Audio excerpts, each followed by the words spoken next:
Om Swastiastu. Hey guys, it's Nova. Today's date is September 5th, 2018, and I'm at the Bali Buddha in Canggu. And I'm here because in about 30 minutes I'm about to meet Glen, the founder of Project Karma, one of the main organizers of the Lombok Relief from the very beginning. I think we shared a video with him before. So because of the help from all of you, we have collected 1,100 US dollars that I'm going to hand to him at their bank here in Canggu.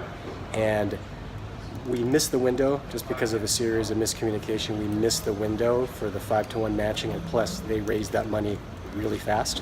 So they hit their goal. And so what we felt we should do is show you exactly who we're giving this money to give relief to the people of Lombok. So just want to thank you all again, and we'll see you. Amazing. So I just wanted Glen, maybe Glen, you can kind of tell them what Project Karma is, who they are, and then give an update on what's going on in Lombok today. Okay, sure. Well, firstly, thank you to everybody that's donated for this contribution today. So just quickly, Project Karma is a charity that's a registered Australian charity, but also registered here in Indonesia as a Yayasan under Yayasan Project Karma Indonesia. And we primarily focus on child sexual exploitation and human trafficking of children. We have a project running here in Bali, and we run a number of investigations in which we work with Polder and other government departments in investigating crimes of a sexual nature against children. We have a strong relationship with Lombok. We've run investigations there before.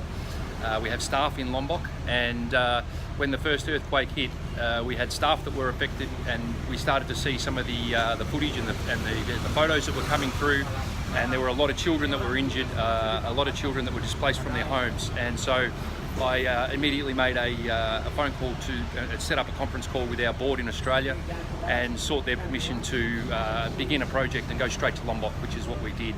Our goal, right from the beginning. Right from the very first earthquake. We were there on the second day after the first quake. Yep. And our goal was to do very similar to what we'd done here in Bali during the Mount Agung evacuations. We had many of the the villages, the Dusun that we're working in up in Karangasem, were evacuated for around 8 to 10 months during Agung. And in that time, we developed a program where we delivered education and awareness seminars within the evacuation centres to protect children better registration processes, better standard operating procedures to provide better security and welfare for children in the camps. And it was a very successful program. I've been involved in a number of investigations in natural disasters where children go missing. What happens is there's a much higher risk during times of natural disaster when people become displaced and put into community centres or evacuation centres. There's a much higher risk for children being sexually abused or human trafficked.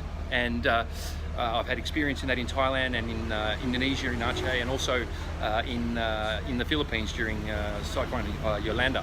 Right. So we wanted to avoid that right from the start here in Bali, and it was a very successful program. We had no reports of children being sexually assaulted during that period of time. The government were very impressed by that program, and we had discussions with the government before we went over to Lombok. And they asked us to begin bringing in standard operating procedures into the 3 evacuation centres that they just set up in Lombok straight after the first quake. So that's why we initially went there. I took a disaster response team of 5 people, including myself.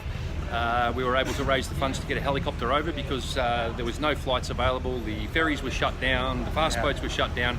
The only way we could get there within a reasonable time frame was to get a helicopter, and we were very lucky. That one we had to pay for, but we got a discounted rate. Yeah. But since then, some other helicopter companies here in Bali have actually ferried us to and from for free. Oh, that's great. In the time that this has been running. But once we hit the ground in Lombok on the first day, it became very apparent that our goal of being able to deliver this program into the evacuation centres really needed to take a back seat.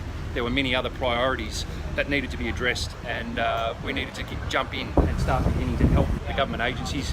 What's kind of funny as a backstory, I actually, a friend of mine who's also an Aussie, shared a video of you when you were walking pretty much that same day, and it was just like, it was just a fervent plea to the government to say, Yeah. Will you guys announce this as a national disaster so they can get help? Yeah, well, that one was Yeah. actually during the third quake. Was it the third one? That was the third quake. Right. There was probably the last 15 seconds of that earthquake is caught on that Facebook Live. That's right. Yeah. And I got pretty upset.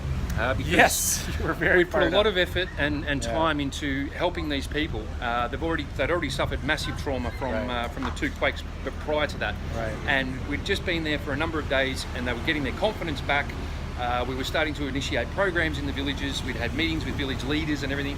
Right. People were a lot more positive, and then all of a sudden this hit, and we had Yeah. people screaming and crying, and the Yeah. trauma all came back Yeah. again, and it made me very upset. That was awesome because we actually shared that video when we were talking about here's some of the organizations we want to help. Your video is the one that we shared with Sure. with all our friends. Yeah, so the money that we receive, as you guys are probably aware, we're very transparent about what we do. The money is very easily shown to people through spreadsheets as to what we're receiving and where that goes. And because we have a warehouse here in Bali, we have a warehouse in Lombok that we've set up, so we've got a full distribution line now. Yep. So donated goods are all being stockpiled, and we have people on the ground. I have a number of coordinators working in these villages in the Tanjung area, and particularly in the Utara Regency, in a number of areas. And so these guys are constantly liaising with village leaders and working out what the current needs are in these camps, and they are putting through orders to our warehouses to say we need this, we need an itinerary. That's and this is great. being done every week. So we know that the items that either have been donated or we use the money to purchase is going to the right places, and it's what they need. If we're not sending rice to a place that's already got enough rice, Right. we're sending the right things to the right places. So Right. that's the beauty of the network that we have in Lombok now. Awesome. Yeah. Well, thank you so much, Glenn, and we're really happy to donate this to Project Karma directly. We've in just a couple of weeks we've been able to raise about $1,100. So in here should be 16 million rupiah Okay. to go towards help. It's Lombok our relief. passbook. We'll go and put that in the bank now. We're at the bank. Everybody Thanks, else everyone. that's contributed. Thank you. Take care. Thanks a lot, Glenn.